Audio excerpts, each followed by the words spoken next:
नमस्कार, मैं डॉक्टर कैलाश गहलोत, सहायक आचार्य हिंदी विभाग, राजकीय महाविद्यालय, सिरोही, राजस्थान से।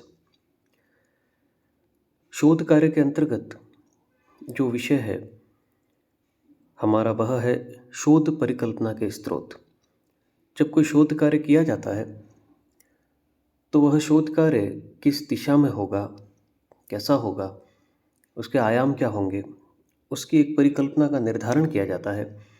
उसी परिकल्पना को लेकर शोध कार्य जो है वह आगे बढ़ता है।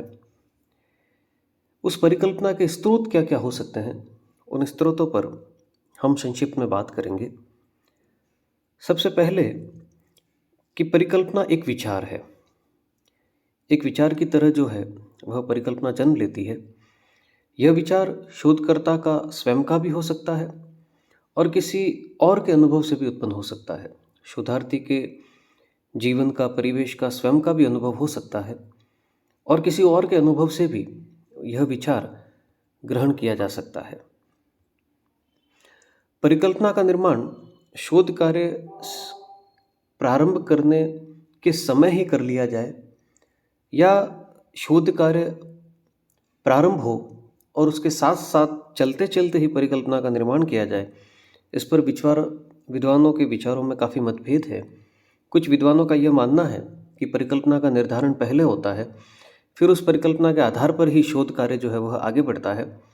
कुछ विद्वानों का यह मानना है कि परिकल्पना का निर्माण शोध कार्य के साथ ही साथ किया जाना चाहिए, उसे पहले से निर्धारित नहीं किया जाना चाहिए। लेकिन अधिकांश विद्वानों का यह मानना है कि पहले परिकल्पना का निर्धारण किया जाता है और उस परिकल्पना के अनुरूप ही जो है वह शोध कार्य फिर आगे जो है वह गति पाता है।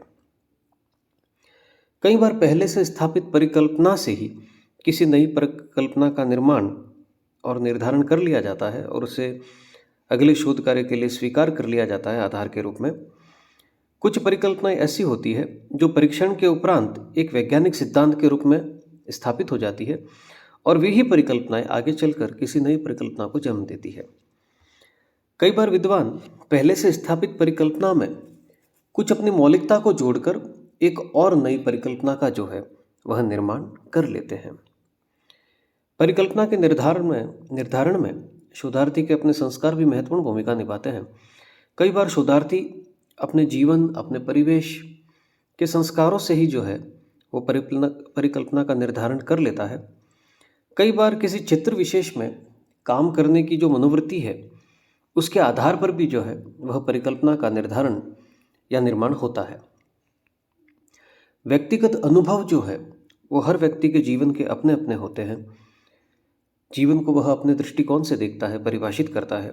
तो कई बार शोधकर्ता के जो व्यक्तिगत अनुभव है उसके आधार पर भी परिकल्पनाओं का निर्माण होता है। इसके अंतर्गत शोधार्थी अपने किसी व्यक्तिगत विचार को परिकल्पना के रूप में ग्रहण करता है और उसी पर आगे जो है उसका शोध कार्य दिशा पाता है। समान तथ्यों की परीक्षा करने के लिए भी जो है वो कई बार परिकल्पना का निर्माण किया जाता है, निर्धारण किया जाता है। कई बार ऐसा होता है कि कुछ तथ्य एक जगह पर पाए जाते हैं और वही तथ्य किसी अन्य स्थान पर भी पाए जाते हैं। उन तथ्यों में क्या समानता है, क्या असमानता है, कितनी समानांतरता है, इस दृष्टि से भी जो है वो कई बार परिकल्पना का निर्माण किया जाता है कि एक ही तथ्य अलग अलग जगह पर किस तरह से अलग अलग रूपों में काम करते हैं। परिकल्पना को लेकर जो सबसे महत्वपूर्ण बात विद्वान कहते हैं कि वह स्पष्ट होनी चाहिए, भाव के आधार पर भी और भाषा के आधार पर भी। उसमें कोई भी गूढ़ता या रहस्यात्मकता नहीं होनी चाहिए। बिल्कुल स्पष्ट परिकल्पना ही जो है वह एक सुलझे हुए शोध कार्य के मार्ग को प्रशस्त करती है और उसे आगे बढ़ाने का काम करती है। धन्यवाद।